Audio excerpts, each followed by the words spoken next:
This is a horror game podcast. It is meant for mature audiences. It may contain adult language, violence, and sexual themes, as well as shocking revelations. Viewer discretion is advised.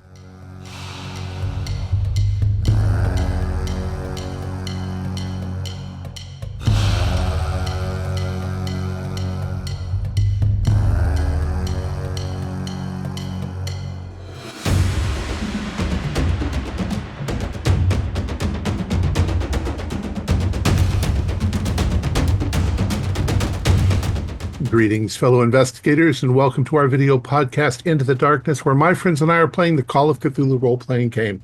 I'm your host, Thom Raley. The scenario is The Burning Stars. It was written by David Conyers, and it can be found in Terrors from Beyond. This will be our fourth time running it. I am the Keeper of Arcane Lore, and this is Episode 1. So without any further delay, let's begin our journey into the darkness. Close your eyes. Your mind is climbing out of the darkness, and your awareness is slowly coming back to you. Something bad must have happened, but what was it? Your head hurts. Why are you trembling? You're afraid to open your eyes or to move. You try to assess your current conditions. You can feel that you are lying down in a bed, but you aren't relaxed. It's very warm, hot even, and very humid. You feel a bead of sweat run down the side of your face, back to your ear. The bed is moist with sweat. There is an odd smell in the air, like pine or antiseptic. You can hear muffled voices, like people talking in other rooms. You finally decide to open your eyes slowly. It's daytime. The ceiling just above you is painted an ugly mustard yellow. There are ceiling fans spinning at moderate rate. They're pushing around the hot, humid air. You're wearing cotton pajamas, very plain. As you sit up, you realize that you're in a hospital room, but not a modern New York hospital. It's clean, but it's definitely not state-of-the-art. There are windows with light streaming in, but they have wooden slats instead of glass. You can hear ambient noises coming from outside, the sound of people walking past, the sound of birds. There are bedpans under your bed. There are 5 other people here, some you recognize. James Sterling, you look around and you see your right-hand man, Sean O'Neill, in the bed next over. On his other side, you see your daughter, Donna, and her friend, Amy. You all recognize each other, but there are 2 other men also in beds that are not known to you. Your head hurts. Dirk Kessler and Guy Randall. You look around, taking in the situation. You recognize each other, but you don't know who the other 4 are. For the moment, you stare at each other, wondering. You feel dizzy and disoriented. None of you have a clue as to where you are or how you got there. What do you do? I'm gonna look and see if are any of our, well, the Sterlings and associate personal belongings anywhere, like our clothes folded up, anything like You that. don't see anything. No. Is there any dressers or furniture that they might be put in? There might be a cabinet over to the side. It looks like it's made out of metal, probably has medical stuff in it. I'm gonna yell out like somebody, nurse, doctor. I'm James Sterling, and I demand to know what's going on here. How did we end up here? Then that you notice that there is a man in the room over near the door, sitting down with a clipboard in his hand, he suddenly looks up from his clipboard, stares at you, and stands up, and he starts walking over towards you. He's dressed like a doctor. How are you feeling? My head hurts, but what happened? How did we end up here? Was there some kind of accident? What do you remember? I re- it's all very foggy. I don't remember Try, anything. try, try to remember. Do you know where you are? I'm in a hospital. Yes. Do you know which hospital? I'm from Manhattan. I don't. Is this the Bronx or Staten Island or something? I no. It's something. Are we even in the United States? I have no idea where we are. This doesn't look like an American hospital. Try your best to remember. Think. Do you know who I am? I've never seen you before in my life. Think. Try to concentrate, but be Damn it! careful. Damn it! It hurts to think. Mm. Uh, Sir, well, what is your name, sir? If we can't remember, we need to address you as something. but try. Think hard. We've gone over this 6 times. 6 times. 6 times. Well, Mr. Sterling doesn't need to be aggravated unduly, sir. Can you just give us a name to refer to you as? All right, let me try to explain. My name is Dr. Alan Kelly. Dr. Kelly. Does that ring a bell? Do you Never heard remember? of you, man. Let me explain why I am being so cautious. You see, do you know where you are? Can you make a guess? Can you think deep down inside where you are? I don't know. This heat, this ugly building. It seems very. Are we somewhere in the Florida, or the Caribbean, the tropics? I don't know. It's Oh, very hot and humid. don't, don't, don't become too distressed. All right, let me explain. You are currently at Elmwood Military Hospital. Elmwood. Yes, you are in Port-au-Prince on the island of Haiti. Haiti. Haiti. Anything? Any memories? You were found. No.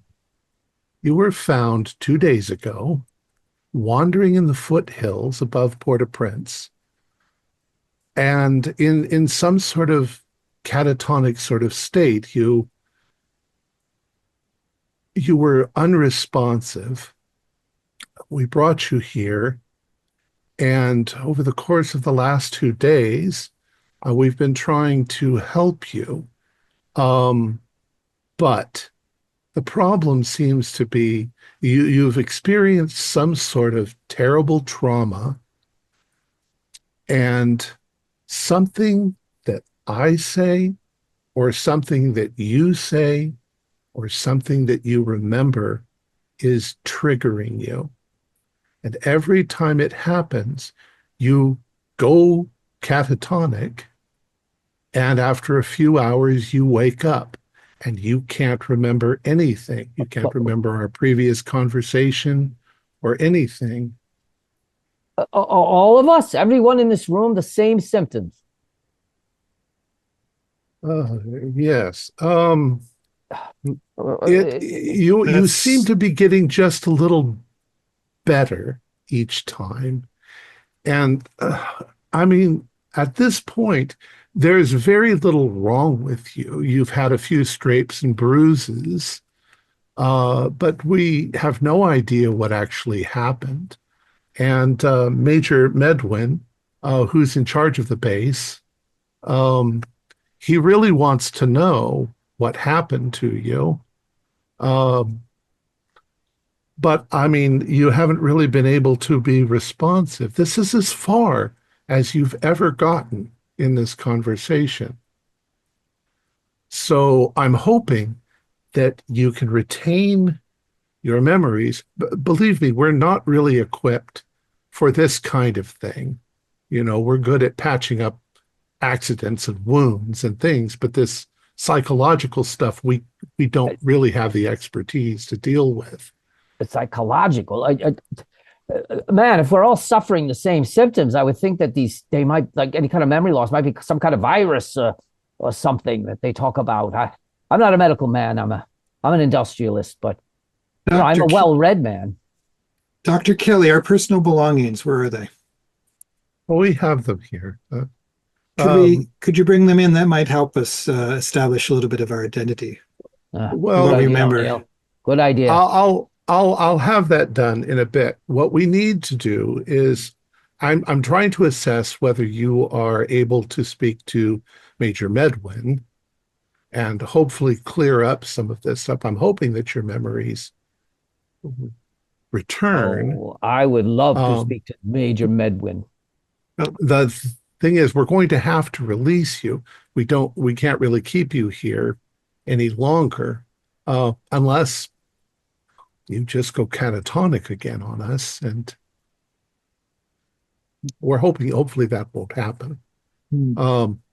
We were all Well, found to, sorry, yeah. we were all found together because I recognize a few of these, a few people here, but not everybody. Like, in Uh, how were we found? Let me go call Major Medwin, and you can try to explain your situation to him. Um, Give me a Dr. few Kelly, minutes. at least get my briefcase. I'm an assistant to Mr. Sterling here, and I would have had some notes that it would at least give me some idea what our business was. I It would be a there's starting no point. there's no briefcase. I didn't have my notes. Basically, just the clothes you had on your back. That seems Give me a we have few so much. moments. Yeah, go I get And have this. he turns and goes Go get out. Medwin. That Princess, seems. Princess, how are you? Do you know what happened?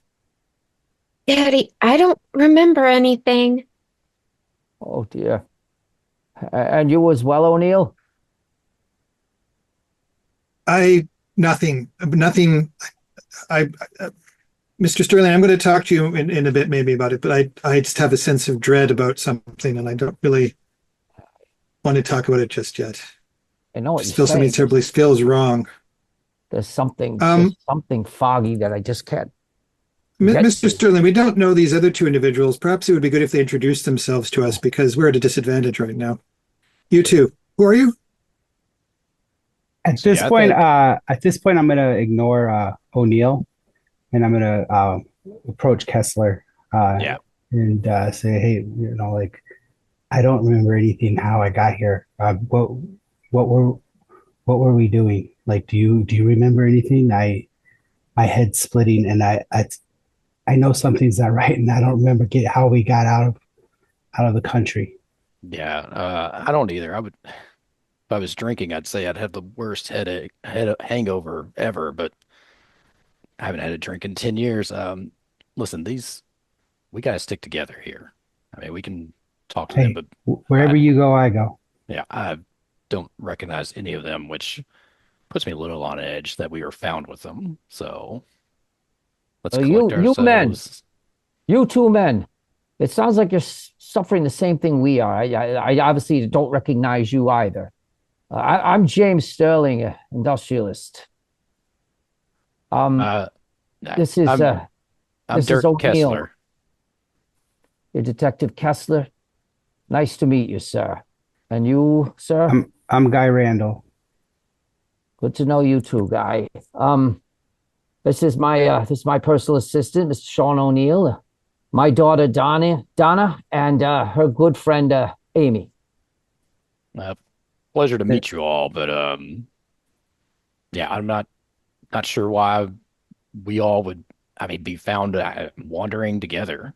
I don't recognize any of you or don't know why we would be associating with you all. Not to be too rude about it, but No, of course not. Mr. Sterling, do you have any interests in Haiti that would bring you here? Yes, I mean, I do a lot of traveling, vacationing all over the place. So, most of the time I'm in New York, but working. But I mean, it's We can possible that we'd come to we can Haiti. assume in 1930s Haiti is not a vacation spot. Oh, was it I'm ever? not I don't know. I don't know. I usually go to Havana if I come to the Caribbean, not Haiti. There might have been a business deal we had to conduct here, sir, but I'd have to see our itinerary and notes Yeah. to see if there was something we were supposed to do. But my But daughter's here Daddy, with a friend. the doctor said that he found all of us in the wilderness with just the clothes on our backs. Maybe we were all running from something. Why would we leave all our things behind? That's a good point, Princess. Amy, do you remember anything at all? No, I haven't seen Donna in a while. I've been busy with work and studies, so uh, and I would not travel with you for any business deals. Like I would go on holiday with you when I was a kid, but I don't remember anything. I don't know what happened. I've Huh. I've never been to Haiti. I wouldn't know what I'd be doing here. So Out of nobody. game, I Oh, was sorry. gonna say out of game. Would we was is the Dominican Republic a thing? Yeah, yet I don't know. It's the island of Hispaniola. One side is Haiti, and the other side is The Dominican Republic. what is the Oh, Dominican oh yeah. Republic. Yeah. So So has that split happened? I actually really don't know anything about that. Would we? I'm pretty sure. Yeah. That it Okay. has. And Haiti wasn't a vacation spot back then either, I assume, Yeah. right? Well,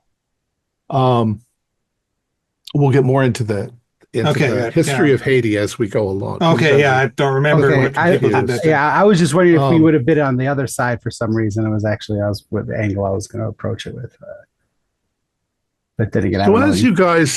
as you guys are talking amongst yourselves, you hear a noise coming from the doors leading into the room, which are this kind of hospital ward doors, and you Mhm. see that there is a nurse. She's a Haitian woman. She is pulling what looks like an upright cart with towels and bedpans and things like that on it. And she's using her butt to sort of push open the door as she comes in. And she says, pardon, in French. And as she turns around, she says something in French. It's probably along the line of, excuse me, I have to replace the towels and things. And as she turns around and she looks at you, and she's got some things in her hand, maybe some bedpans. She looks at you, and I can't say her face goes white, but she has a look of surprise, and she drops the bedpans on the ground, which they make a horrible clattering noise. And she yells out in French, vous avez été marqué par la balanaqua. And she pushes her way out of the door, and you see her run down the hallway in great fear. So Who's got James French? You can roll your James French. speaks I have a French. little French. Spanish and Italian, if that helps, somewhere between the two. I have some Still. French here. Ooh, 14. I got Still too That- shaken. extreme I success got an with the ex- I two. got a hard Nice. success with the Okay. 14. Okay. Well, we'll give it to Donna since she got an Yeah. extreme success. Okay. What she says in great terror and fear is, you have been marked by Baron Lacroix. And then she runs.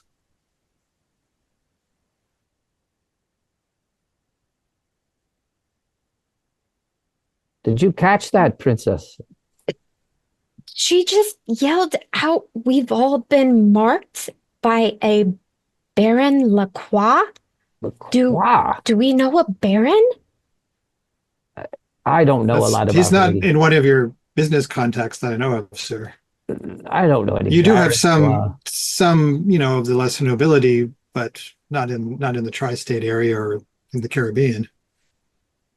Is this a that makes no sense to me. I don't even know who Yeah. the ruler of Haiti is. Who the hell goes to Haiti? And why would we have been marked? What have we done? And as Marked out. Did she say that to all of us, or was she looking at one person? she was looking at you in general. Okay. And she and the noise she made, of course, as she ran past, just about that time the doctor was heading back. She runs past him, and he's like, "What on earth is going on?" And he comes back inside where almost while they're still clattering on the floor. Um, what the devil? He looks as she goes by. What happened? What did you Is do, or what did she do? is there a local named Baron Lacroix of some note? What is he like? Doesn't mean anything to me.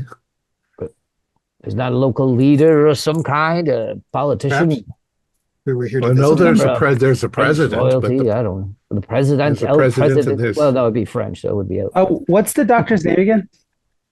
Dr. Alan Kelly. Alan Kelly. All right, I'm going to ask Dr. Kelly. Could you? What was the name of that nurse? Could you give me the name of the nurse? Oh, I'm not sure which one that was. They all look the same, you know. One of the locals, probably. Um, she seemed very distressed. I've called Major Medwin, and he's coming over from the ONI office, and he'll be here shortly. You're still conscious, so have you remembered anything else? I have no idea how we got to Haiti or why we would even be here, let alone all together like this. And Dr. Kelly, could we get our clothes? I think Mr. Sterling would like to be presentable if he's going to be interviewed by anybody from the military. I've got some questions for this Medwin anyway. Maybe he knows. What's the name of the base we're on again? This is Camp Haitian, and it's Elmwood Military Hospital.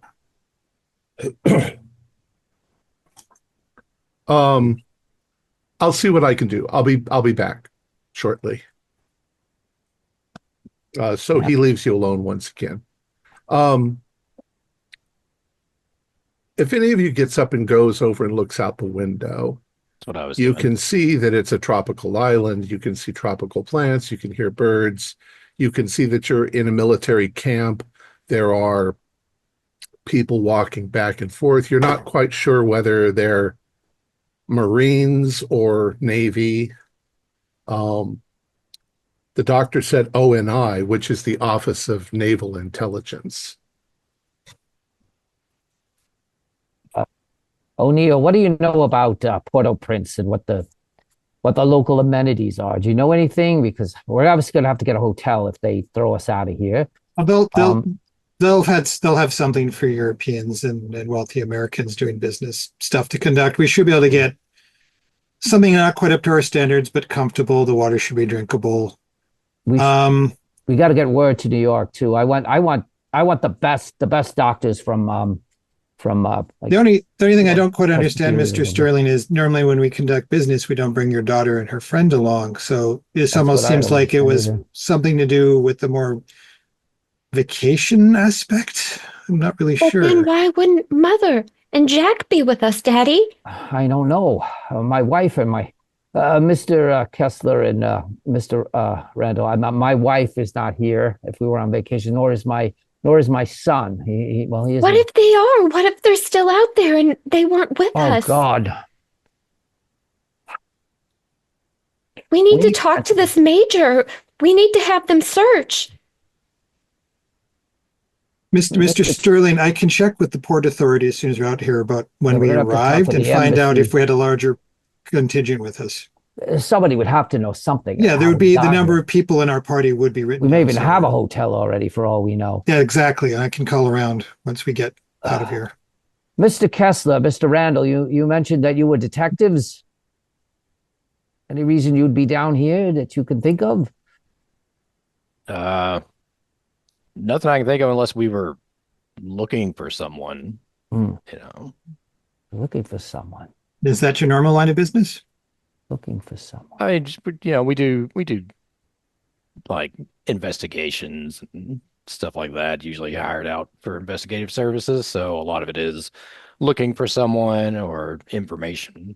But so, I Mr. mean, if Kessler, Mr. Randall, I don't know what your situations are out of here too, but I'd be more than happy to put you both up as well wherever we stay. And I wonder if Jack, you said Princess Jack and Mother, my wife Janet, they're not here. Maybe we knew that's how we knew each other. Maybe we're looking for them. But So, why would they well, wander off?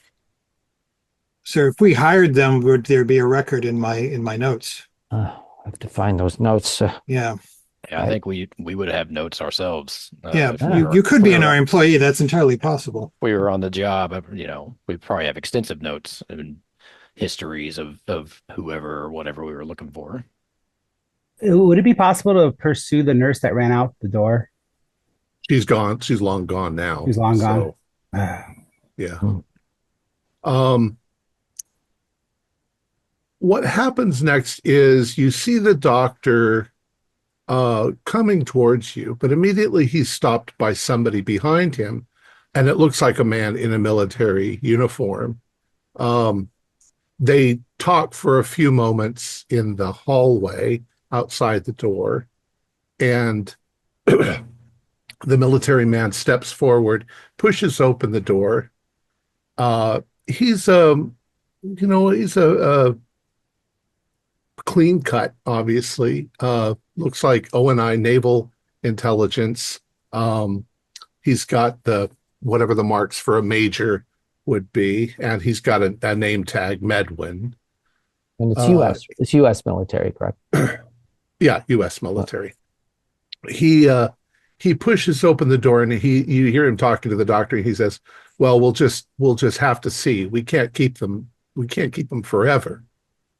So he pushes open the door and steps forward. He says, "I'm Major Medwin. This is this base is under my control. Uh, can you remember what happened to you? Can you give us any more information?" Well, Major, I'm afraid none of us can remember quite exactly how we got here. I was hoping you might be able to shed some light. Did you check in Port-au-Prince or around the area? Were we staying there somewhere at a hotel or anything? Do you know? Well, Question we out of we character. know that you were staying at the Olafson, which is the best hotel in Port-au-Prince. That sounds right. All right, we have somewhere to go.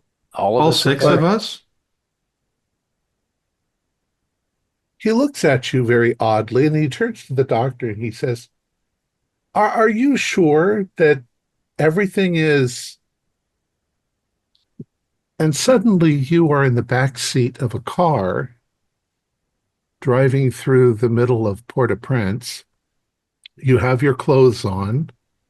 There is an officer driving the car who seems to be in the middle of talking to you. He says, well, I mean, it was owned by the French for a long time, so the architecture is kind of, heavily influenced by the French. Almost looks like New Orleans back home. He says, there's the Haitian National Library over there, and that big old Gothic cathedral there, that's Notre Dame Cathedral, and there's the Grand Cemetery there. And there's United States Embassy, and that up on the hill that looks just like the White House is the Palais National, where the Haitian president is. Who are we all in the back seat of the Yeah, car? all six of us? Yeah, you're all in the car. Yeah. Oh, okay. And he says, and you're staying at the Olafson. You can see that the town of Port-au-Prince is kind of, there's definitely the better parts of it that were where the French occupied, and they're much more European. And then when you get to the outskirts of the town, as it goes up into the hills, you can see that the buildings are a lot shamblier and it's a little more dangerous. You don't want to go wandering around out there at night, you know. Right. But I'll get you to the hotel well enough. This is a military personnel driving us person, correct? Yeah. He introduces himself as Corporal Pete Ravel. Looks like he's about 23. Corporal Ravel. Corporal. Refresh my memory. I'm trying to say this in a way where he doesn't think I'm completely insane. What? Oh, so why do you think we're here? Why do you think that I'm here and all my family and friends here? Well, that's what Major Medwin's trying to figure out, isn't it? Nobody seems to know why you're here or where you came from. I mean, there's not many ways you could have gotten here. You would have had to come by steamer. No. Yeah. There's no airport. Yeah, I was just trying to get a sense of time. Was this a flashback or was this flash forward? And apparently we're flashing forward. Well, that's great. Thank you so much for taking us back to the hotel, Corporal. It's greatly appreciated. And thank you for your service. And he pulls up in front of Hotel Olafson. It's this two-story high structure. I mean, think New Orleans in style. It's mostly white. It's mostly yellow with white trim, and then it's got wrought iron fences and railings and things all around it. It actually looks kind of nice. It's right in the middle of like town square. And he pulls up in front of it and then jumps out really quick and runs around and opens the door to let you out. Are we dressed like in the clothes that we assume we were in whenever they found us? You are. And they're not clean. They're dusty. And you can see there are a few frays and things like that, like maybe you were running from things. You do have little scrapes and bruises here and there on your bodies. Yeah, I'm kind of patting down my pants pockets, just seeing if anything's We have hotel keys at all in there. Anything?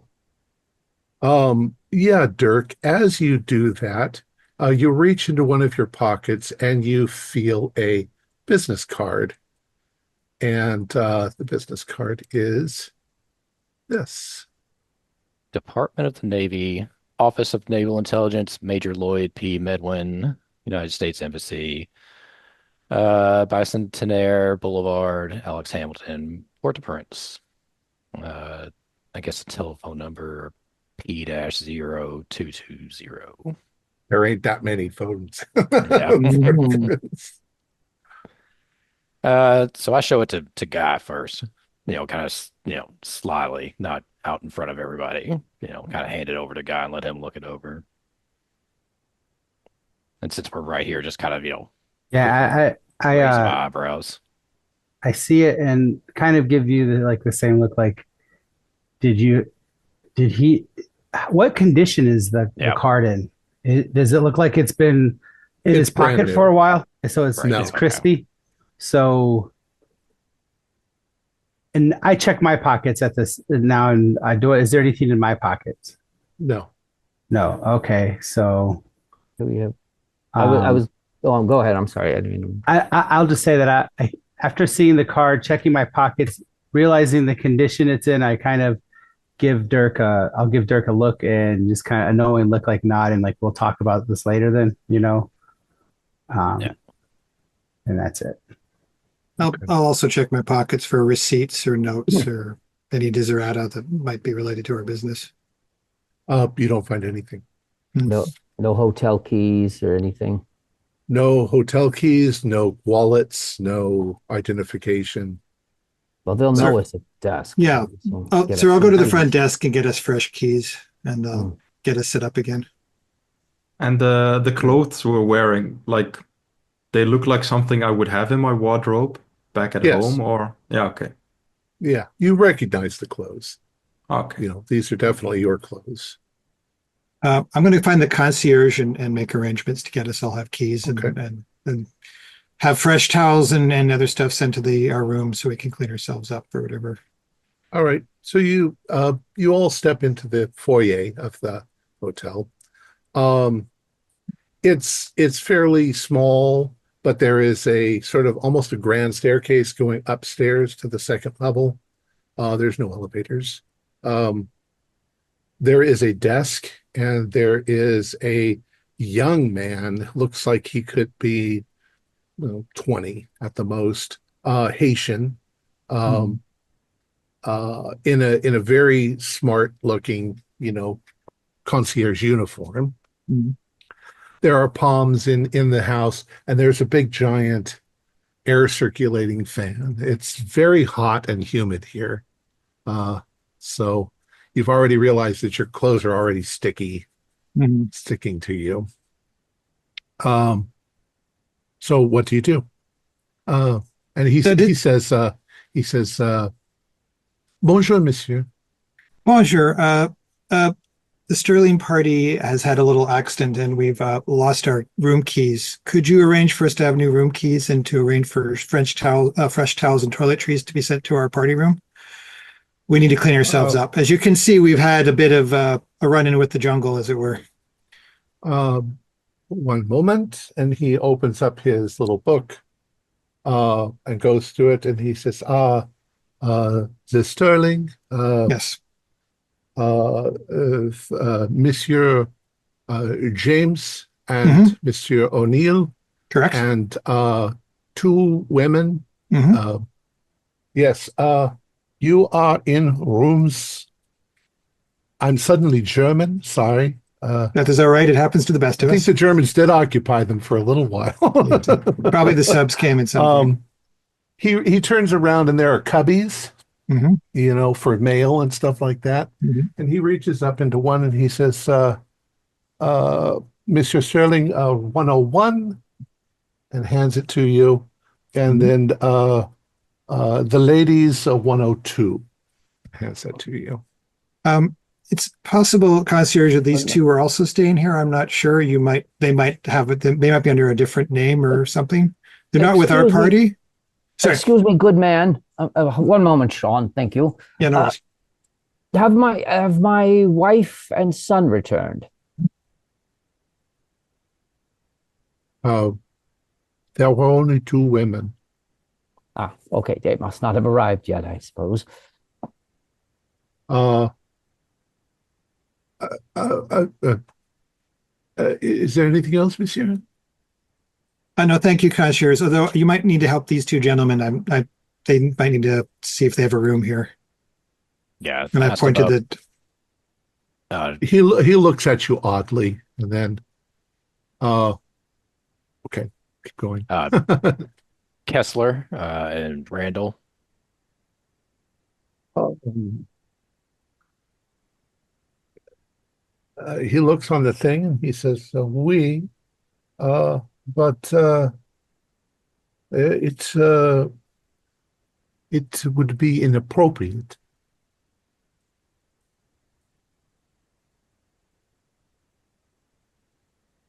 So we don't have a room here or two rooms here, one for each of us, or Uh, there is a room for Monsieur Kessler and Monsieur.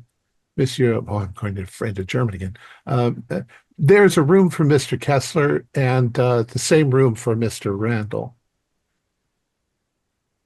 can we have Uh, that key? Monsieur, Gentlemen, we'll meet you in the lobby in 2 hours. We need to clean ourselves up. I'm sure you can get this straightened out in your own time. Sir, we need to talk. Yeah, I want to get up and see what's in the room, but Yeah, okay. Ladies? you I'm going to look Dirk, over at the concierge and say, "Good sir, concierge, please make sure that Mr. Kessler and Mr. Randall are taken care of. I know they're in the same boat we are. So not knowing what's going on. I'm just going to." he looks at you very strangely and he says, "Oh, very well, monsieur." And he reaches up and gets 103 and hands it to Dirk. This po- And he oh, gives you a very odd look, almost embarrassed, but at this point, I'd like to ask him, can we have like basically a bill of receipt that anything that kind of tells us how long we've been there for, uh, if that's possible. um, he looks. His English isn't very good. Can you say it in French, or do you have French? I was like, your English was just fine a couple seconds ago, pal. What are you doing? Um, he says, "You you checked in on the 23rd of October. And is there anything that indicates what the day is today? Out It's like the a 30th this year, So we've been here a week. Okay, all thank paid you. for. And does it say who paid for it? Was it paid for in advance? Monsieur How Sterling, And for how long? Like, was it a certain time that was paid for? indefinite. No, there's Daddy, no. this doesn't make any sense. Daddy, what's where's happening? that voice coming Yeah, from? obviously, we all know each other, gentlemen. You just got to remember why. But I'm not You're going to going to say head it. We should check upstairs. our rooms, Yeah, sir. We probably have some information there that will help us put this together, and they should I'm check hoping their we'll. rooms. I'm hoping we'll have fresh clothes. Our luggage and stuff will be there, and I definitely want to take a shower. Okay. So you head up you go up the stairs, you go down the hall, and your rooms are all, we'll just make it easy and be one, two, three, like that. Um, let's do Donna first. Um, Donna and Amy, you seem to be staying in the same room together. You open the door. The rooms are nicely furnished. Um, there's still no air conditioning, but there is there's a fan blowing the air around. You can open and close the windows to let in fresh air. There's a bed with mosquito netting to keep the bugs off at night. There is an attached bathroom, which is pretty upscale in 1930s. Um, you both find your suitcases, and but when you open them, it looks like they might have been gone through by somebody. Um, there is a typewriter on the desk, which Amy, you recognize as your typewriter. And there is all the little accoutrement that girls would have, your perfume, stuff like this. It definitely looks like you came expecting to stay a while. So there's plenty Does of it clothes. You've got a trunk does the probably with clothing books. look like leisure clothing? Does it look like I would be attending some nice parties, or does it look more like, walking type clothing, outdoors type clothing, not fancy, not anything fancy?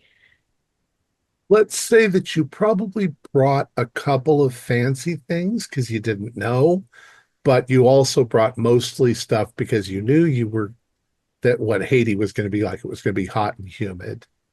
Right. So summer stuff. It's October, but it's summer stuff. Um, I'm gonna walk to my typewriter, see if there's like if I was working on something or if I left any notes in there. it doesn't look like it.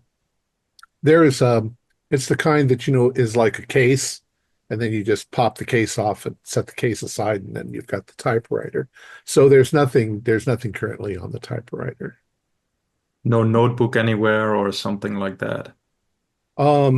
You do find yeah, you probably find a notebook, a journal with stuff that you've in the past Hmm. kept stuff on. Maybe it's a fresh notebook. That sounds even better.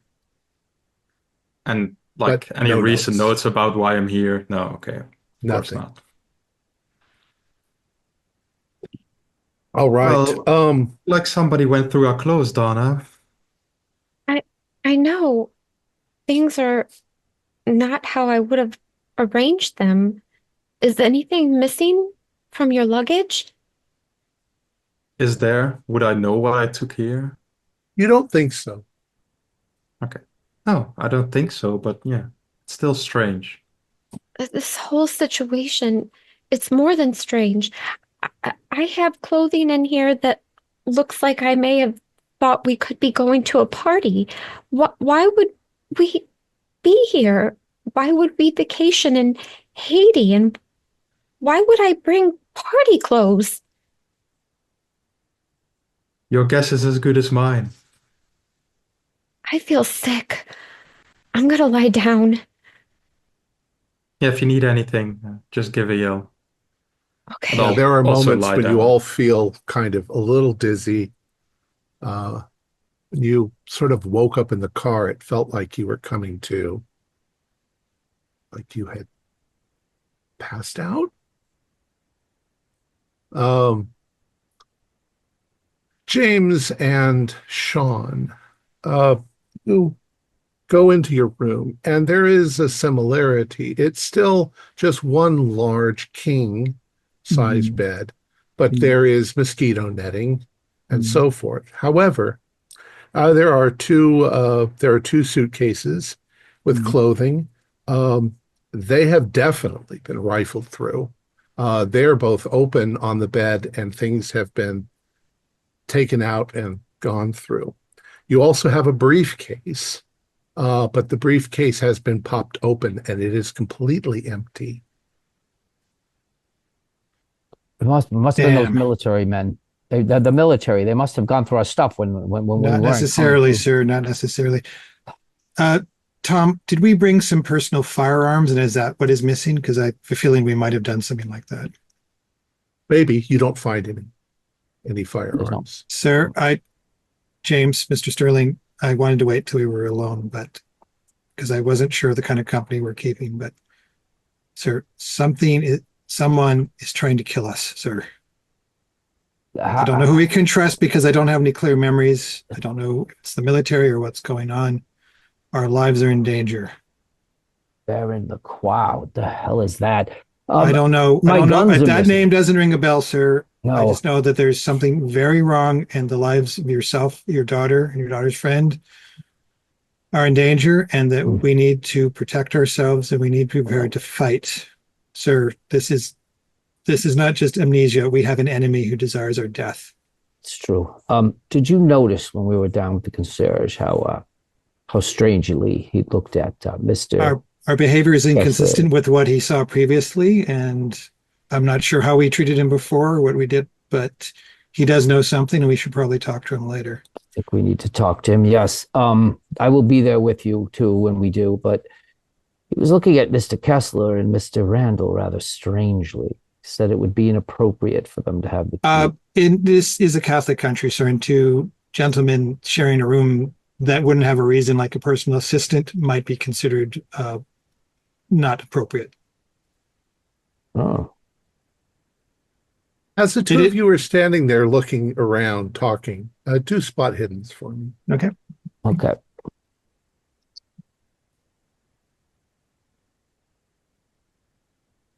Just got a reasonable spot him. That was a fail. I succeeded, and if I spend 2 luck, it'll be hard. Is that It worth spending luck? just needs a pass. Okay. So I'm at it.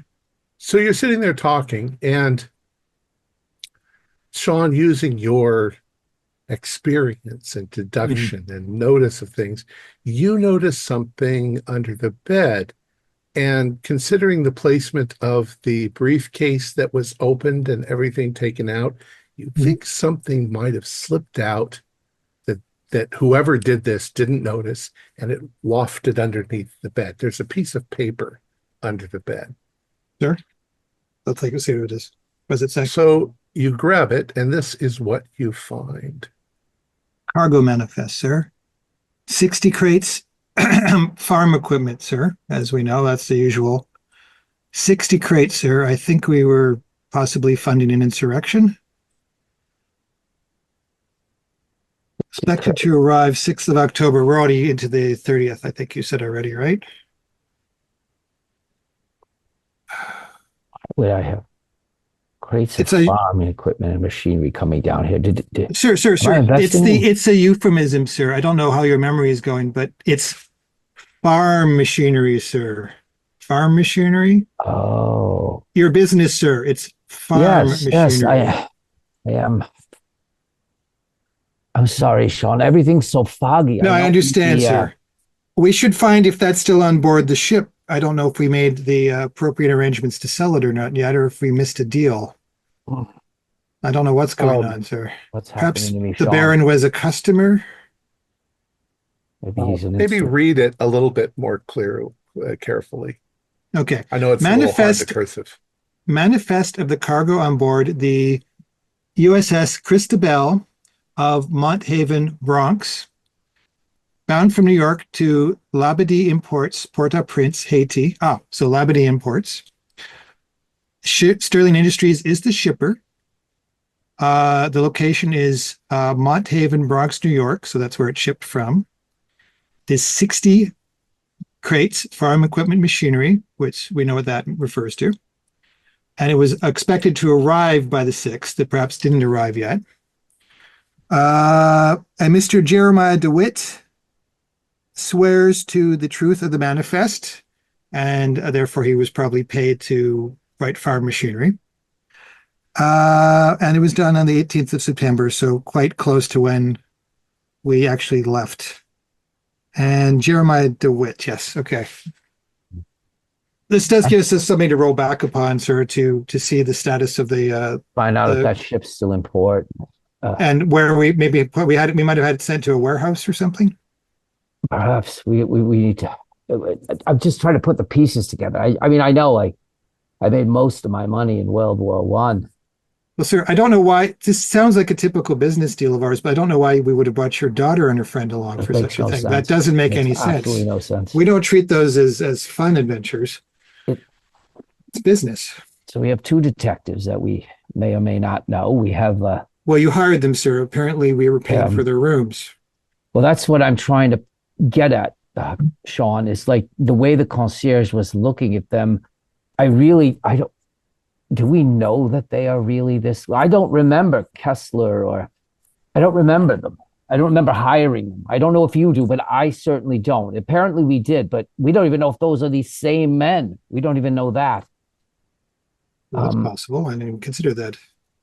Maybe we were taken somewhere and drugged or something by the local. Sir, we have an enemy that wants to kill us, and maybe it's playing with us. I don't know what happened out there, outside. Out of the city, there's something out of this city that wants us dead, sir. We've encountered something that desires our personal destruction. The family, maybe the detectives. I don't know. I don't know why no one remembers that we're under a threat. Sir, do you remember that there's something trying to kill us? I do. You do? Okay, good. No, I don't. It's also You don't. foggy. I just have this feeling. My wife. It all makes your head hurt. My head is. Oh God, my head's pounding again. I just can't help thinking about my son. That this has something to do with my son. Maybe yeah, I'm wondering, sir, if they were perhaps we did hire them to help us find your son. Although, given that the threat, sir, perhaps we should send your daughter back home. Let's jump to get Donna and Miss Lachlan out of here. This is not a safe environment, but let's jump to Dirk and Kessler in their room. Okay, very similar. You come into your room, same situation. King bed, insect netting. You have two suitcases that have not been opened that are setting where you probably would have set them. It doesn't look like anybody's been in your room. What do you do? What do you make of that concierge guy? Yeah, he was definitely hiding something that said something happened that he said something about being inappropriate or something. I don't. Yeah, it strikes me as weird that we've seemingly been here or checked in a week ago. I mean, why would he be raising inappropriate? I Yeah, mean, at this point, I think we need to pull him aside and have a little chat with him to clear a couple things up. yeah, that's definitely one thing I want to do. And I definitely we need to look into this Baron Lacroix as well. Absolutely. I think we're gonna have to maybe ruffle some feathers going around. Do you want to get cleaned up and go right now, or do you just want to hit the streets? Yeah, let's get cleaned up, freshened up, see if we packed any firearms with us. Surely we did, but definitely want something on me. I don't know. I got just a bad, I don't know, strange feeling that it's just, I don't know, not safe. I don't know if that's something that's just bubbling up that happened, but I don't know. I'd feel a lot better with some sort of weapon. Yeah, You ditto. you were going to get cleaned up. You open up your suitcases, and there are toiletries and clothing in there, amongst other things. You find this, which looks like some sort of claim ticket. You suddenly remember downstairs, uh, kind of over, I told you there was cubby holes behind the concierge. There was a sign up on the top. It was in French. Do either one of you have any French? I do not. No. Well, what it said in French is Il est recommandé de conserver les objets de valeur dans le coffre-fort d'un hôtel. Kind of can make out that it's if you have any valuables, store them in the hotel safe, the vault. And this looks like a claim ticket Okay. for reclamation. Whose suitcase was this in? Was it We'll say it's in yours, Dirk. okay? Now, in addition, in your suitcases, uh, however you want to split them up, we'll just say you find a lock picking kit. You find boxes of ammo. It looks like 50 rounds. You find shells for a 12 gauge shotgun, 50 rounds. You find split between your two suitcases the broken down components of a 12 gauge pump action shotgun. You find flashlights and hiking boots. Well, they're not in your suitcase, but they're on the floor. Um, and you also find a Remington typewriter with stationery from Shaw, looks like Shaw Investigation. You have a rucksack, and that's what you've got.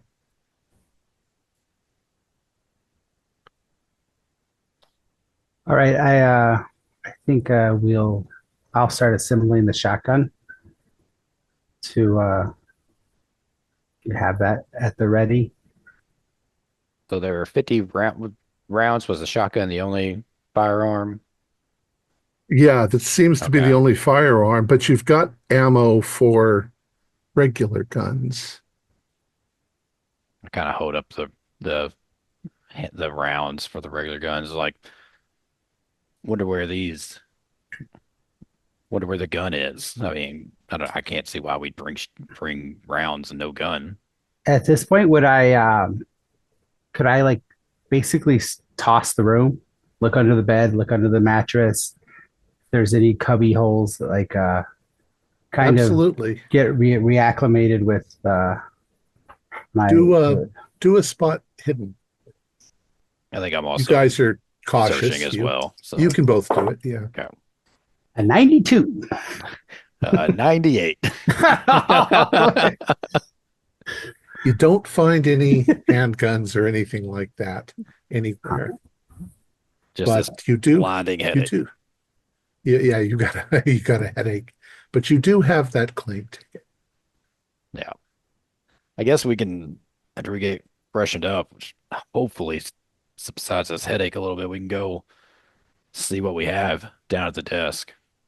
Maybe talk to that concierge and get a handle on him. Yeah. Okay. So you were going to, are you going to get cleaned up first, or Yeah, I think just quick washing up, put on fresh there's clothes. there's a shower. There's Yeah, if you want a shower. yeah. All right.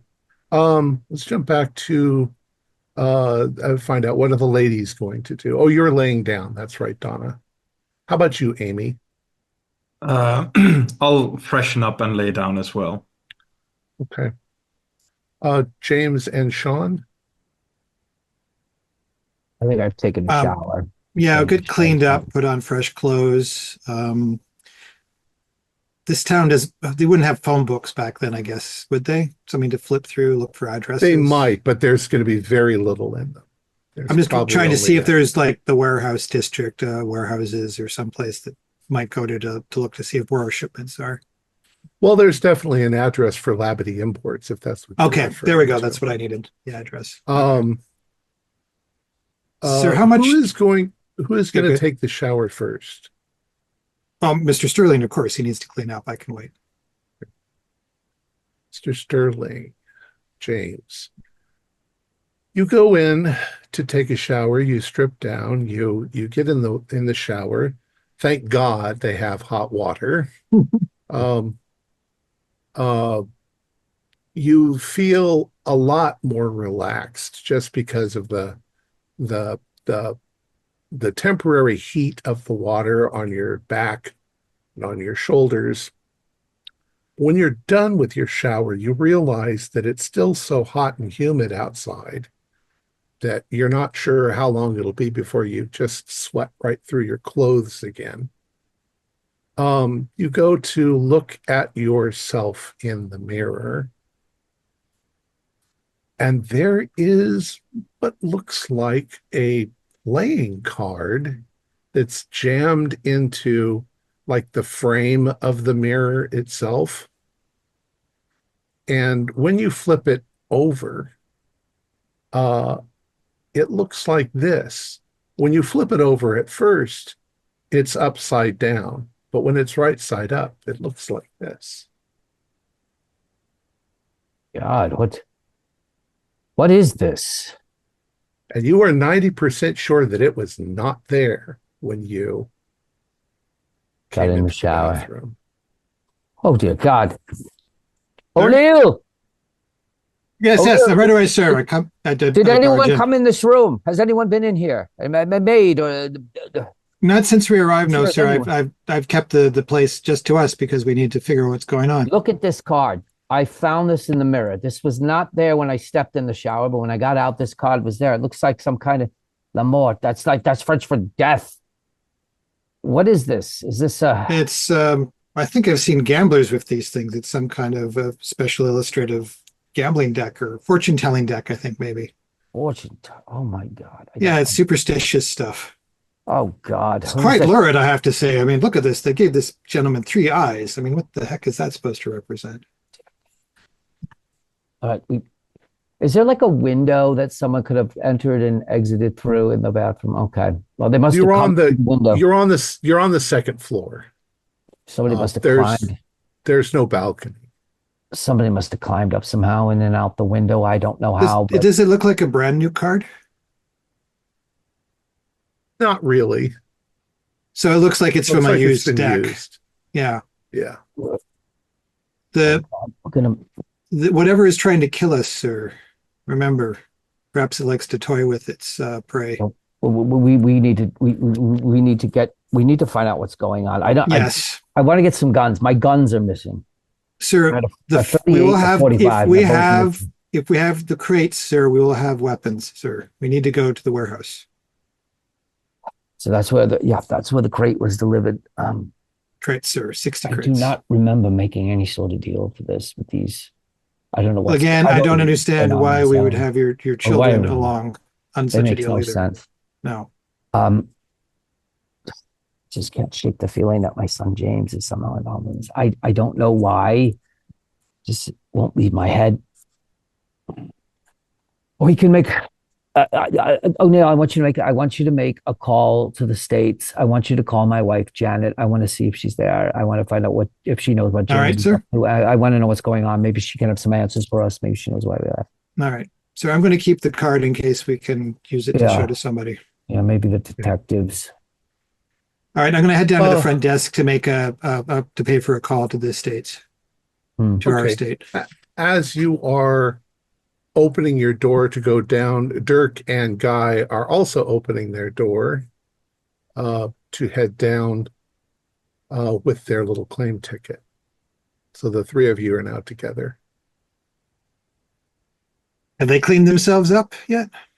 Yeah, they've cleaned up.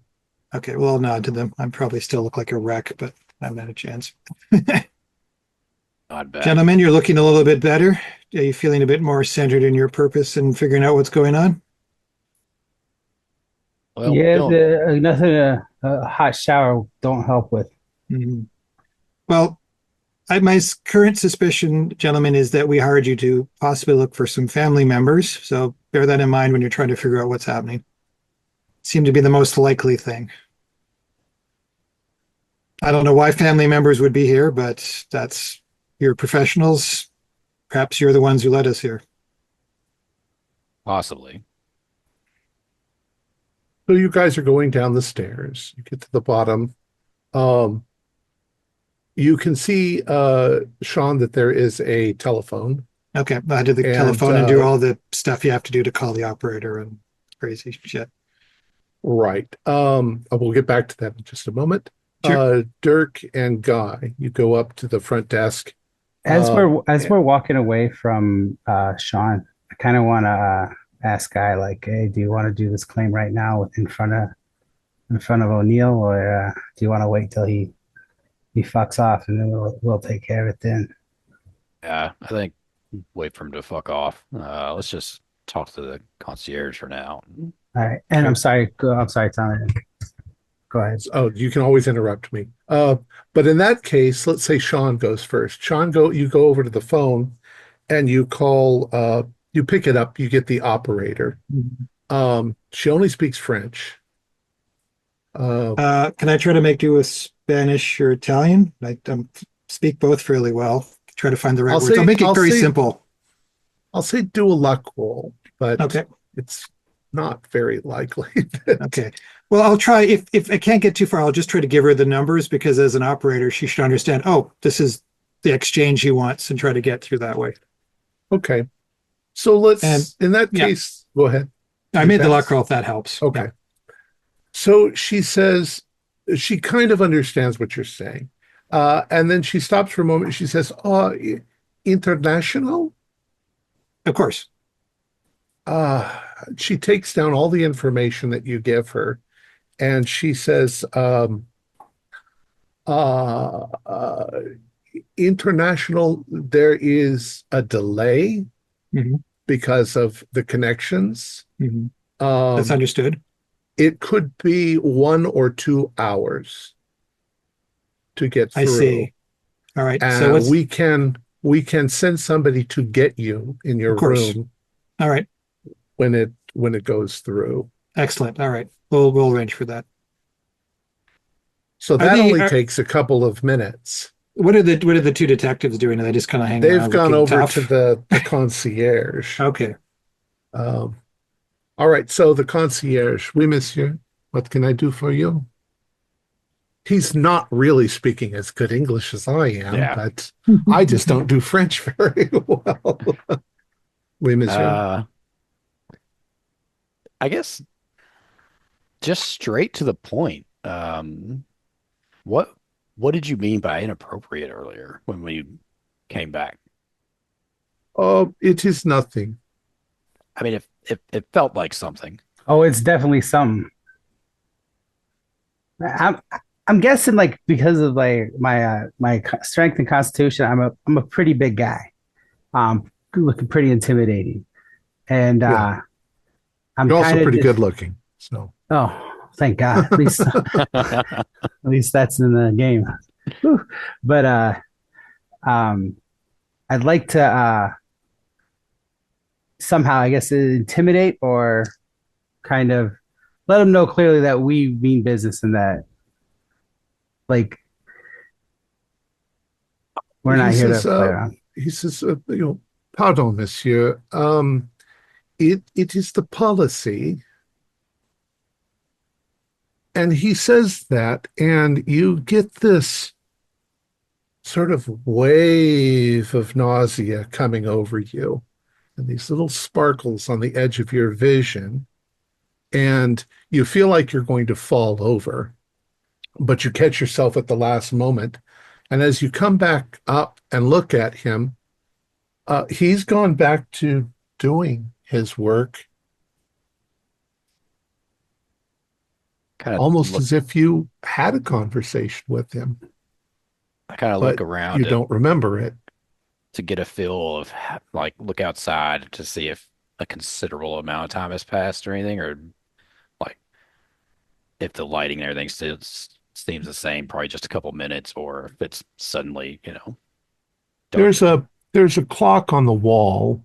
You didn't really look at it though. Yeah. So it does feel a little bit like maybe some time has passed. Turn around, is O'Neill still down here? Yeah, you're all standing there together and you're all feeling the same bizarre Okay. feeling. I quietly asked Dirk, "Do you still got that ticket, pal?" I don't think we would have had the ticket on display. Okay, all right. Yeah. Oh yeah, okay. Is it So is it obvious to me they've experienced the same thing I just went through? Oh, Yeah.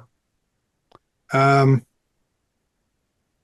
Gentlemen, it's an unusual disease that causes people to suffer things like clockwork.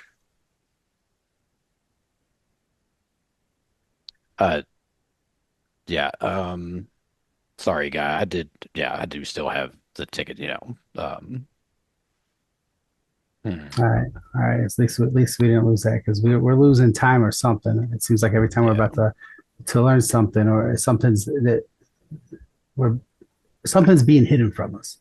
And I don't like it. I don't like it at all. Yeah, I'm gonna say I'm rubbing my head like I think I'm gonna go splash some water on my face back up in the room. And I kind of I'm trying to get away. Uh, let's see, because I want to get O'Neill away. Then I'm gonna pass the ticket, to Guy. That way he can turn it in. So Okay. yeah, I'm gonna go kind of splash some kind of bank or kind of fake like I'm losing my balance again, like kind Right. of towards O'Neill a little bit. And you're going to pass the ticket to Guy. Yeah, yeah, Okay. kind of Should I like bother to roll to see if I notice, or does it matter?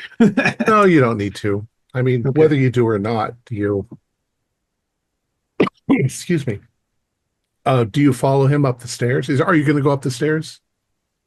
Well, I mean, I don't have any further business here, and I might be getting the sense that these two don't want me around, and that's fine. They're Okay. not exactly the best company either. So So if you unless agree, unless then unless Dirk actually does a good job of making it look like he's ill, in which case I will help him. Are you trying to look like you're sick? that's the intent. I'm kind of falling into Okay. you like Okay. like I If you need help. actually, if Yeah, you fool me and I think you're actually sick, I will help you to your room. yeah, yeah. all right. I'm doing that So without being a man, without saying, "Hey, can you help me?"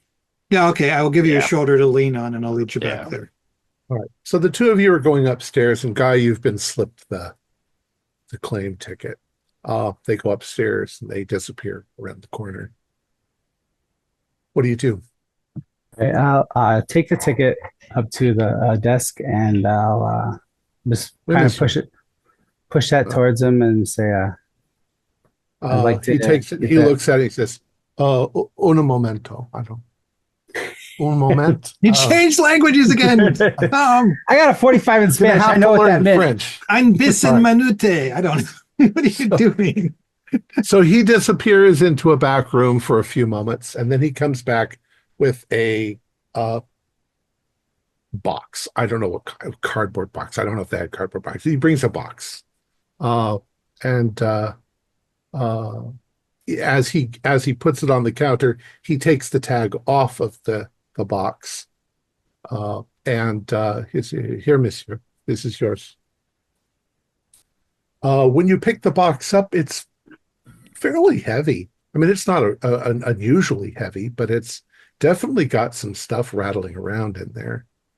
All right. I'll take the box and bring it up to the room. Okay. Meanwhile, Sean, you've brought Dirk back to his room. Dirk, you've probably gone in. Sean, you Yep. probably go back and join Mr. Sterling. Mhm. Donna and Amy, you've all showered. Sean, I'm going to assume that you go in to take your shower finally. Yeah, I need to clean up. I have to be presentable. All right. Do you say anything to James? Yeah, I know we hired them, but they're not acting like people that are respectful or trusting of the people that hired them. I'm a little unsure of those two. They're probably the same I have a boat feeling, we are. yeah, they don't I really have no want me idea what's going around. on. I They have don't no wanna- idea what's going on. I tried to start a little bit of conversation. They ditched it. Well, if They're pursuing their own agenda at this point, it seems. if they're detectives, that's kind of their modus operandi.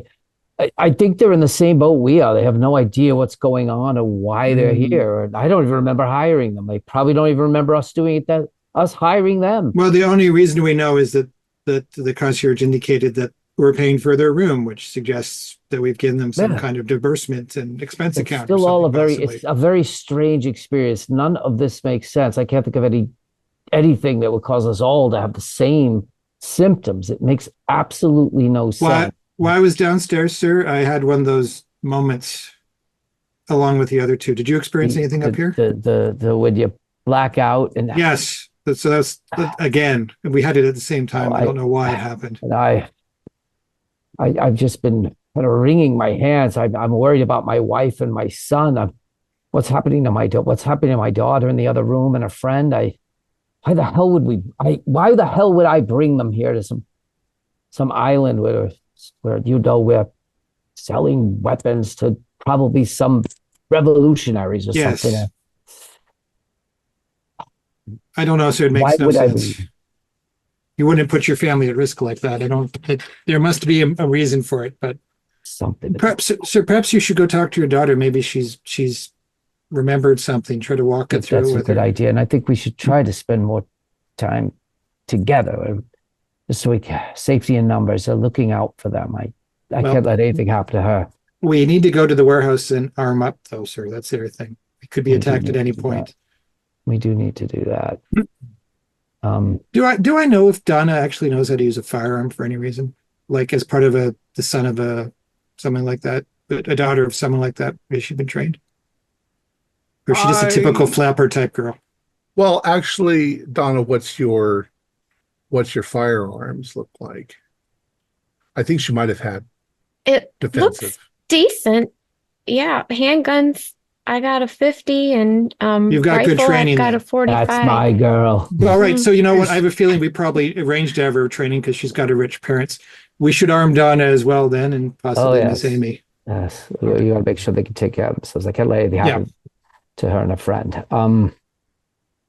The call is the call. So it's the usual. We're in the middle of nowhere. It's Yes. going to take an hour and a half for them to set up the connection. Of So course. we're going to have to hang around the hotel until it comes through. Yeah, then we can go I into want to our make business. that. I want to do that call before. You want to clear your. You want to relieve your What- mind. I Do you know. know what time it is? I I can't keep track What of was the it. time I saw in the clock downstairs? Oh, we'll say, I don't know, 10 a.m. Oh, it's 10 still 10 early. a.m., sir. It's still early. We can go this afternoon, but let's wait for the call. Maybe have a little lunch together. Mhm. Wondering if we should invite detectives Randall and Kessler with us to lunch. I want to make sure, like, maybe it's a good idea. Maybe we could create some kind of atmosphere where we could maybe start sharing some things so we can figure this out. We're obviously all on the same boat. Okay, Let's sir. If say you'd like to probably do pay that, them. we'll send invitations to have a luncheon down at the hotel dining space Well, let's to do the that. to the door. The hotel itself does not have a dining space. Oh. However, there is a number of very nice cafes right here in the same square where the hotel is. So we'll say next door there's, I don't know, Le Chat Noir. It's always a Le Chat Le Chat Noir. Noir. Yeah. We've always had good luck with places called Le Chat Noir, sir. I seem to recall. That's Well, true. I'll call the concierge downstairs and see if he can set up a table for. and then he can also send someone a runner to us if the call yes. comes through. There's no Yes. phones in the rooms. I will go down. I will go down and make arrangements, sir. I'll be back. All right, thank you. Oh, where the hell am I staying? All right. So Sean, you're going downstairs to make Mhm. arrangements. Yep. Dirk and Guy. Guy, you walk into the room. Dirk is sitting there. Guy, you have the box. What do you think? I take it and I heft it on the bed and I'm like, this has some weight on it. This hopefully will answer some of our questions without us spacing out. Yeah, hopefully Right. it wasn't my most graceful performance down there, but it worked. So you find a number of things inside the box. The weight is coming from the fact that you have 6 handguns. You've got 338 automatics and you've got 345 revolvers. Okay. You have a wad of, it looks like $300 in cash, which is a lot of money in 1930. Also have a number of other things. You've got a map of Port-au-Prince, where you've marked, just where you're staying. It's like the Olafson is all that's on there marked. There's a couple of letters on Shaw investigation paper. Okay. So yeah, it's on Shaw Investigation Security Service letterhead. It's letter of engagement, Wednesday, 15th of October, 1930. Dear Mr. Sterling, thank you for engaging Shaw Investigations. The two detectives I would like to assign to your case are Dirk Kessler, who, from his time in the Merchant Navy, has experience in Caribbean nations. Assisting him will be Guy Randall, a former police officer with the New York City Police. Both have considerable success in finding missing persons, and we are confident that they will assist you in finding your son, Jack Sterling, in Haiti. So there we go. Our fees are $80 per day for both detectives plus expenses. They are both booked on the Gurnard liner, Goodfellow, matching your travel itinerary, departing New York Saturday 18th and arriving in Port-au-Prince on the 23rd. Yours respectively, Roger Shaw. There's also another letter. It's much older, but it's also on the same paper. I can read that one so you don't have to. I gotta maximize it. It's also on Shaw's Investigating and Securities Services letterhead. Report on Sterling Industries. Friday, July 5th, 1929. Sterling Industries is a New York firm controlled by the Sterling family. The chairman and owner is James Sterling, a wealth industrialist hailing from 6 generations of old Rhode Island money. His business is diverse investment in shipping, manufacturing, and rubber and petroleum. During the Great War, Sterling Industries purchased a munitions factory in Mont Haven in West Bronx and made a fortune selling arms to Allied forces in Europe. After the war, munitions became their largest business. They have since sold weapons around the globe, mostly into Europe and Central America, particularly Mexico, Italy, Ireland, and Nicaragua. James's son, Jack, upon recently completing a college degree at Columbia University, then joined the firm. Other than his son, James Sterling's bodyguard, Sean O'Neill, is his only other truly trusted employee, who never leaves his boss's side as he travels the world doing business. Several high-ranking staff members have expressed dissatisfaction with Sterling, and one even questioned the legality of his methods. What is not publicly known is that Sterling Industries has been investigated more than once by the Office of Naval Intelligence for suspected collaboration with armed forces opposed to the interests of the government of the United States. No actions were taken and no prosecutions were brought forth against Sterling, most likely because of a lack of evidence. It was also reported that the New World Incorporated, the Chicago-based corporation, was close to buying out Sterling Industries in early 1928 to effectively eliminate competition in the market of global arms sales. Lastly, sorry. Lastly, Sterling Industries has been supplying the U.S. government with arms for their soldiers in Haiti, but there are rumors that Sterling is also negotiating secret deals to sell weapons to Haitian rebels. Haitian gunrunner Sebastian Senegal is believed to be an associate. This act would be seen as treasonous if convictions were brought to bear by the United States government. All right. Well, we You know what we're also, well, go sorry. ahead. That was well, we know what we're doing here. Clearly they hired us. I I don't feel I mean, I don't know. That O'Neill is I'm weary of O'Neill. I mean, I'm weary of all of them, I guess, but O'Neill definitely strikes me as someone I need to keep an eye on. Yeah, he is definitely could be bad news if he thinks that we're anyway working against Sterling. Yeah. You find two other things of import. One is your notepad. All right. Notepad, Thursday, October 23rd, Leeds. Marie Jerome, tarot reader, 87 Rue McJew, I don't know, Bel Air. You can just say there's an address. Yeah, there's an address. Dr. Bruce Northeast, anthropologist, their address. ADS National Library, Voodoo, or is it Voodoo, or something much older? Ashanti cult of the floating horror, question mark, star poles, question mark. And the other very odd thing that you find is a matchbox. And the matchbox is from the Sugarcane Lounge in New York. When you pick it up, it sounds like there's something inside, but not the sound of little wooden matches. What do I'll open it and see what's inside. Right. Inside, you find this, Some kind of moth. and it's dead.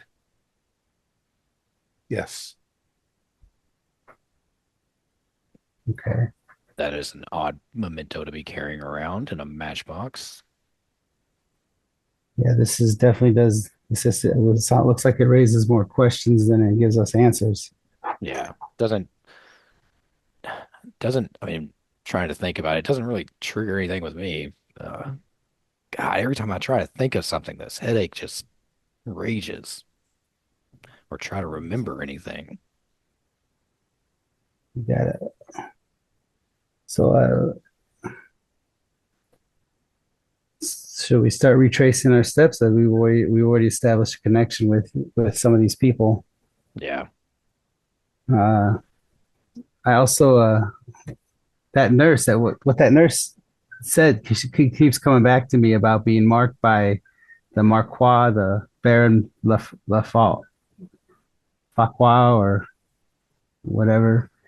Uh, that's something like that fear was real. I mean, you don't see too many people just turn tail and run right away as soon as they see us. And as far as I can say, we didn't have anything that was blatantly obvious that we were marked. So Yeah. I mean, she certainly believed whatever she was, saying. I mean, I don't know, maybe yeah, that has something to do with this voodoo or something, or I don't know. It seems like we got a lot to look into. yeah.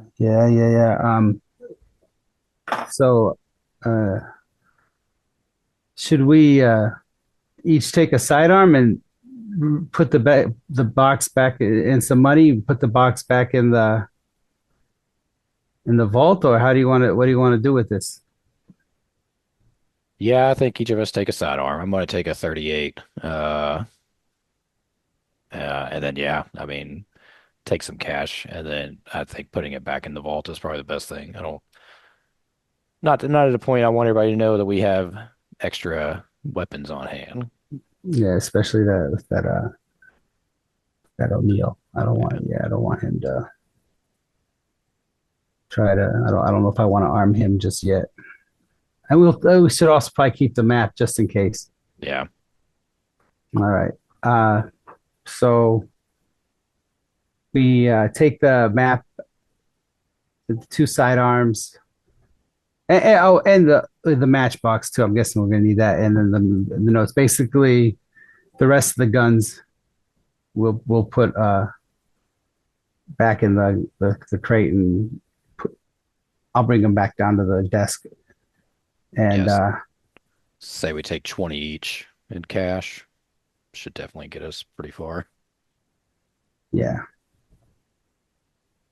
Okay. I think probably if while he runs that down, I'm gonna take the map and try to mark these other addresses on there.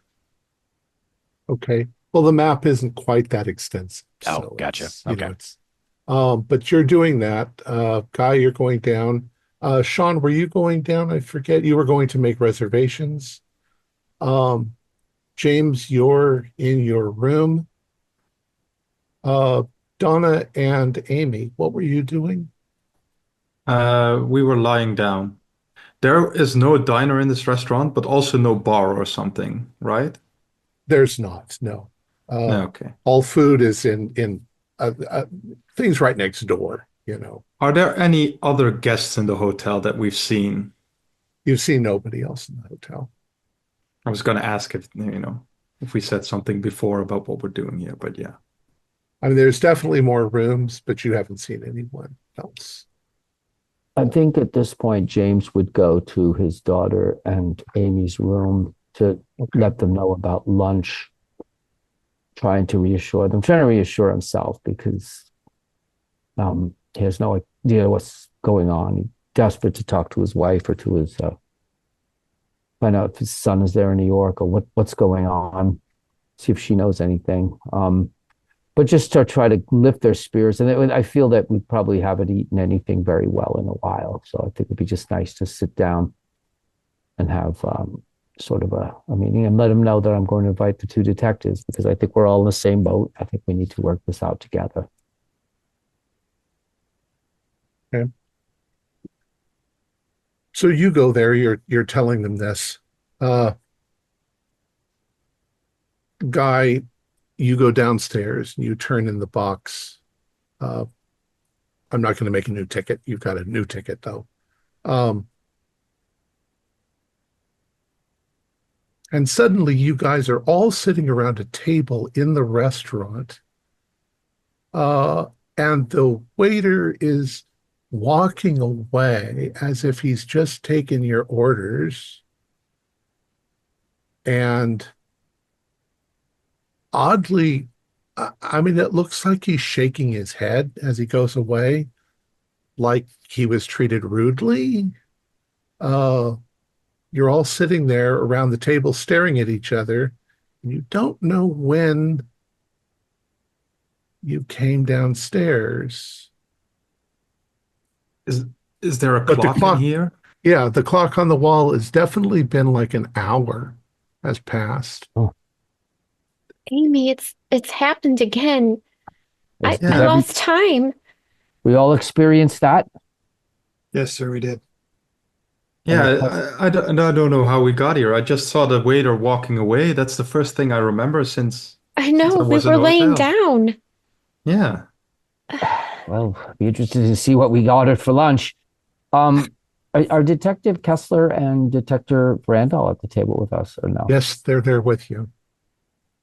Well, gentlemen, I was thinking about doing this, inviting us to lunch, but apparently here we are. Maybe that's how it works. You just wish something had happened. I seriously doubt it would be that simple. So, gentlemen, basically why I invited you both here was because we are obviously all in the same boat. We have no idea what's going on. I'm putting pieces together. Sean's putting pieces together. Well, I think we might be able to help you with that. I was hoping you'd say that. Yeah. In our stuff, we found some evidence that shows that you did hire us, Mr. Sterling. Mhm. You hired through our investigation, through Shaw's Well, investigation, where we are employed to help find your son. to find my son. Yes, So Jack? that's why we're here. that What? seems to be why we're here, to investigate and figure out where Jack has made off to. Why Well, that's would good. Jack have been here? Was there anything that indicated why he was here and why we were coming here? Um, I mean, not a lot of information, Oh, just that you believe that, he's here, that he came here. You lost track of him, once he got here. So, I, Did you send him here, Daddy? Was this I some don't. sort of business Oh, transaction? Donna, we do business here. We've discovered that. We discovered a manifest that suggests that we were Oh doing my business. I do God. business with the United States military. This is what I do. That's what I do, darling. This is a Um, dangerous place. Why would you send Jack here alone? I don't know why I would even bring you and your friend here. It makes no sense. There must be a reason. We just don't know what it is yet. I would not put you in this kind of danger. So not intentionally, unless, well, uh, Detective, we I believe that I have reason why I'm here. We're obviously looking for my son Jack. That's but I just want to I in full disclosure because we are but you apparently you're working for me. I want to show you something. And I'm going to take out the tarot card, which the I'll call it this fortune card was in my mirror in the bathroom when I came out of the shower. It wasn't in there when I entered the shower.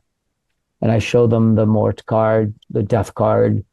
I said, they were talking. That woman. It's my head keeps going back to that woman who said that we were marked. We were marked, and I'm wondering if this is somehow related. So I'm going to show it to Kessler and Randall to take a look at, see what they think. We share a look because of the name we saw in the notes. Mm. Um, and I still like I'm giving Dirk the lead on that. So basically deferring to him what he wants to share with yeah. Yeah, so I'm looking Sterling. over the card, like, well, we did have a lead from our few notes we did have, that may be linked to this. Mhm. We, what was the name of the tarot? Marie Jerome. Okay. Rome. Does ring a bell. What is she? Some kind of a priestess, voodoo? I believe that's what they have. The voodoo down here. What are we talking about? Tarot and voodoo? Why don't we go to the local authorities? Surely these detectives would have checked there first to see if anything had been found about Jack or anything. Sounds like they've got a notebook. They're gonna hopefully. I assume they're gonna recreate. They're gonna retrace their steps and revisit where they were. And um, gentlemen, I know this is a huge leap of trust for both of us. I think the only way all of us, are going to get any answers if we keep pushing forward, as if this was what was the norm. This is what we were doing. We're trying to find my son Jack. I'm terrified now. I think one of the issue that the elephant that we all need to address also is the loss of time. Yeah, this isn't This normal. this is something that I think that if there's any way we could figure something out, you're Mr. Sterling. You're a man of means. I the only thing I can think of is maybe finding someone to that's not one of us to almost like a secretary to keep notes on what's going on. If you have any kind of contacts, maybe with the people you do business with here, where you could hire them I wonder to maybe follow us around and I don't know, fill in the blanks or something. I'm racking my brains here on what That's we an could do, excellent idea, Detective. Excellent idea. I was just thinking, you know who we should call? I should call Major Medvin, and let's ask if he can get us that young man. What was his name? Corporal Ravel.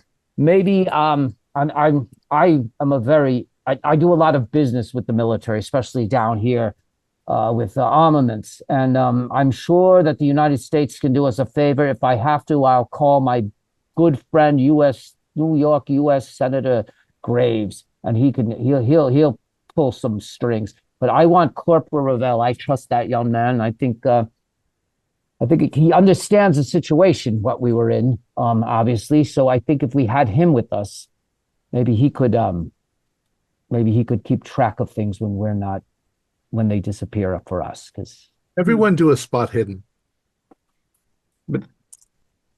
Yep. Just a regular. Extreme. That is Just. Yeah. I got a hard. fail. Right? I like the extreme.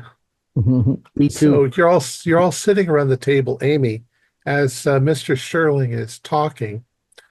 You look over, and there is another cafe across the street, and there are two men sitting at one of the tables in military uniforms. You're pretty sure ONI, Office of Naval Intelligence, and you can't help but notice that they're watching you guys. I kind of try to nudge the other people at the table to inconspicuously let them know somebody's watching us. What is it, Amy? What? I think those two military guys, do you see them? I think they're watching us. I think They they're seem O to and be I. intently. They're from Major Medwin's people. Why are they following us? And I know they're curious. I'm curious too, but Yeah, but would you spend the resources for this? Don't they have like some other job to do here? Like, They very much do. So something up here. Maybe maybe Using, Ravel isn't such a using good idea. yeah. That might be the truth there, Mr. Sterling. Maybe we could maybe the people you do business with down here could lend us someone to use for a couple of days. That's what we do have a warehouse here. I might visit. Maybe I have some Mr. employees Sterling, there though, that I'll The remember when I see the them. problem is that one of the people we're doing business here might be the problem. We don't know for sure now. God, there's no one we can trust but ourselves. Gentlemen, okay, so since in full disclosure, since you've said we're going to do that, gentlemen, looking at the two detectives, are you aware or have you been aware that there's someone trying to kill us? Is that memory at all in your heads? I'm looking to see your reaction to this. No, not. But it makes sense. I mean, our job is security services. So No, okay. And Well, it's not just a person, it's something bigger wants us dead.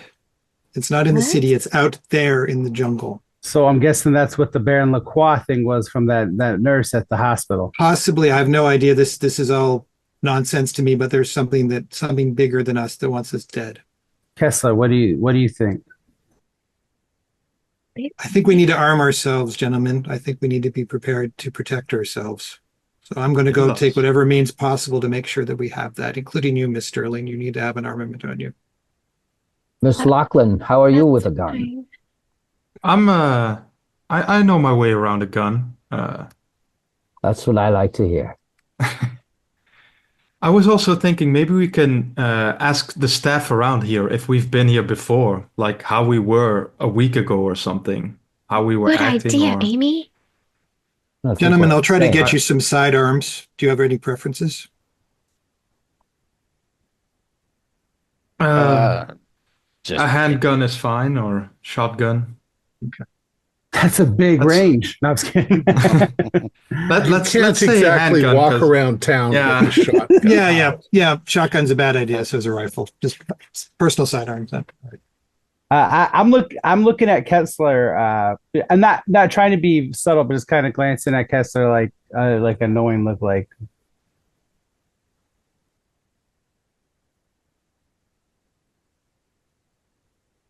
Oop, you're on You're mute, muted. Randall. I'm sorry. I'm deferring to Kessler and trying to be subtle about it. Yeah. No, I think just kind of give an acknowledging nod back, but I'm not opening my mouth yet. I probably have access to things that we need. Everyone, let me know your preferred weapon, and then Mr. O'Neill and I will arrange for us to acquire the concealed weapons that we need. I mean, I'm good with about any handgun, so Same. Pistol over revolver, but The yeah. question at hand still remains, what brought us all here was Jack, my brother, and he's missing. When did he get here? How long has he been gone? Well, Princess, I wish I had the answer, but I don't know. I don't remember any of this. I don't remember coming here. Do you two have anything in your detective notes about when we hired you and when he went missing or anything like that? Yeah, I mean, I tell about when we were hired. Yeah, Your letter of engagement was on Wednesday, the 15th of October. Yeah, and well, I'm guessing we'll share that letter with them, not the other one, not that basically the dossier, but okay. So we'll get some dates out of that, which will help. Okay, so engaged. So we engaged them on the 15th. We departed New York on the 18th. Arrived on the 23rd. You gentlemen did some form of investigating in the interim. I don't know what we did, sir. But the fact that we were found together indicates that we had a reason to be working together when whatever happened. Something led us to the hills outside of Port-au-Prince. Yes. That is, I think we can all come to that agreement. Led us to there, and then we ended up in the O&I, or we had got the attention of the O&I by ending up on the Camp Haitian. Yeah. Well, maybe whatever happened to us also happened to Jack. The question is also then, what does this card, which was very skillfully placed into our room, or are these the people trying to kill us? I mean, what does this relate to? Clearly a message. Yeah. If they were trying to kill Mr. Sterling, they would have. He was in the shower. They could have attacked him right then and there instead of just place a card. For some personalities, it's the play of the kill that's important. Soldiers just kill when they have to, Amy, but there are men out there that enjoy killing, and they enjoy prolonging it. That's not very comforting. I'm sorry, Amy, you need to learn these things if you're going to be in this kind of world. But these few clues that we've gleaned delve into the occult and the local religion. Maybe the detectives were poking their noses in places they shouldn't have been and made someone mad. It's all just conjecture right now. We need some more facts. We need some more facts. Apparently, we've got the military looking over our shoulder as well. Sterling, they were already mad, or we wouldn't be here. Respectfully.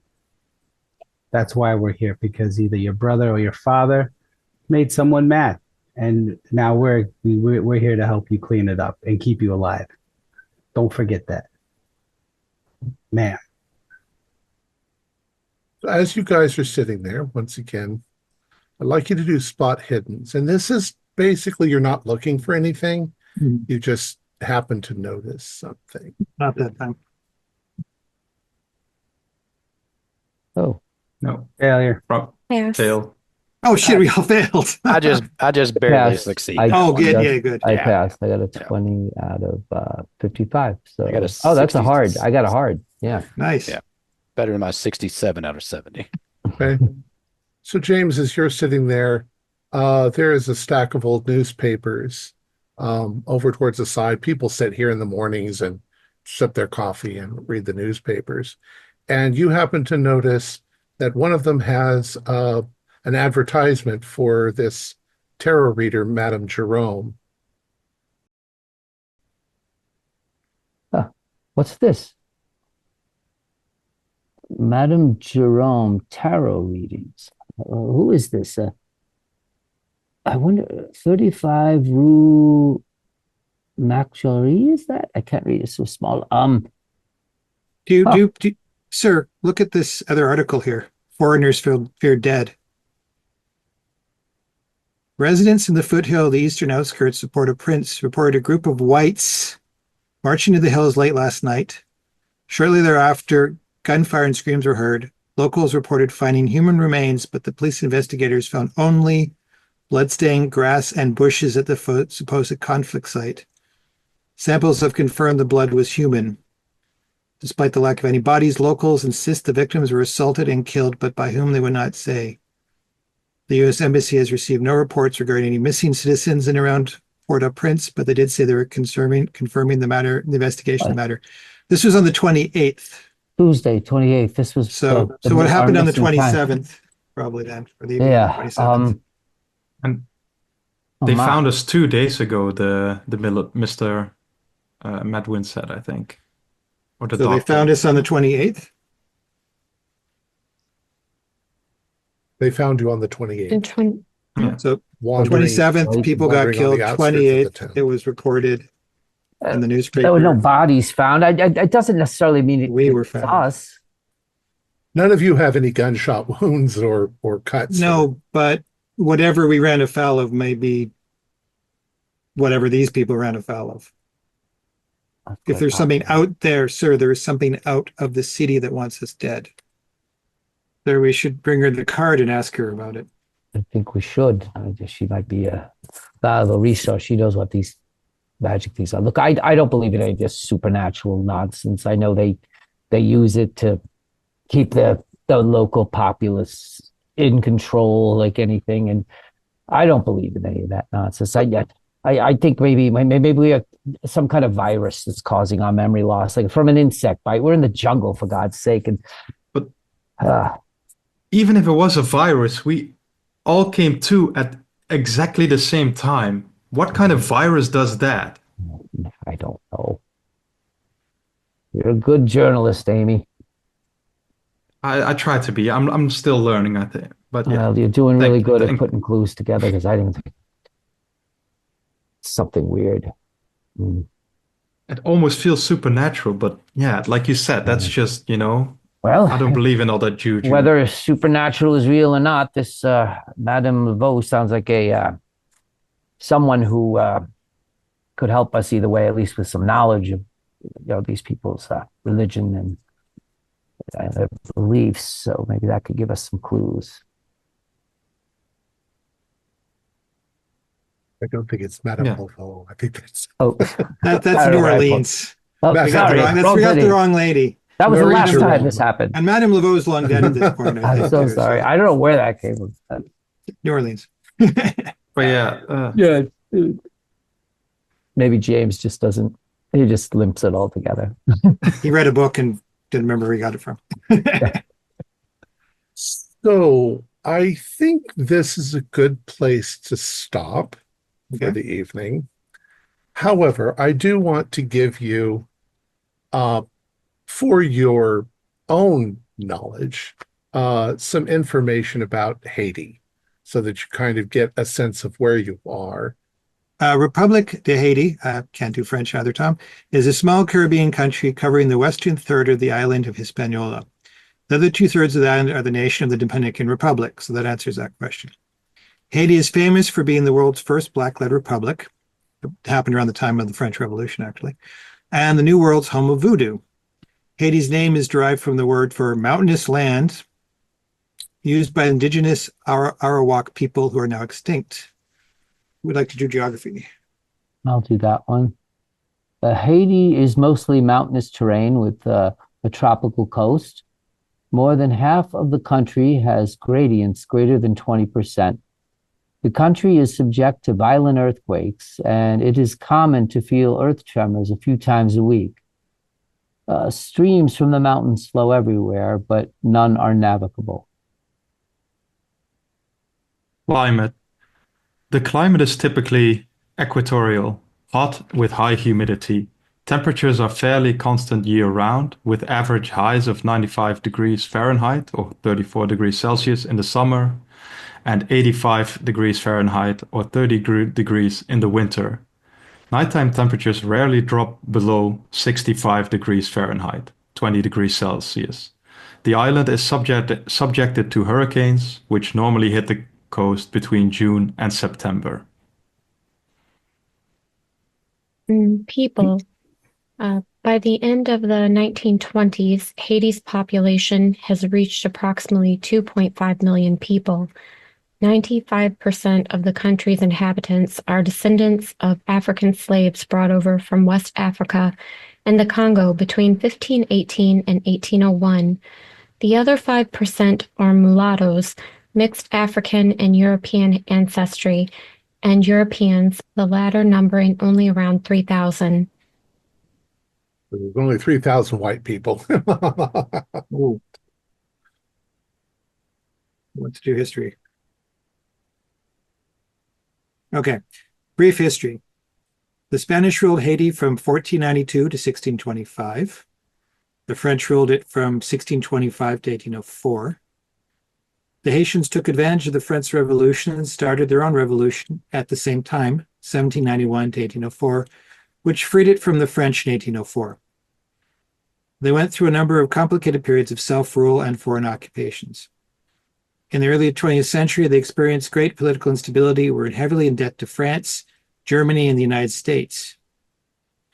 In 1915, due to German interference, the United States stepped in and occupied Haiti. The U.S. Marines set up a military base and are currently in charge in an attempt to improve and stabilize the government. Well, we saw how well that did. The U.S. Marines were installed with a special brand of paternalism towards Haitians, expressed in the metaphor of a father's relationship with his children. There is still a great deal of national animosity towards the United States, and rebel attacks are not uncommon. Armed opposition to the U.S. presence was led by the Cacao rebels under the command of Charlemagne Perrault. His capture and execution in 1919 earned him the status of a national martyr. During Senate hearings in 1921, the commandant of the Marine Corps reported that in the 20 months of active unrest, 2,250 Haitians had been killed. However, in a report to the Secretary of the Navy, he reported the death toll as being 3,250. So they don't like Americans.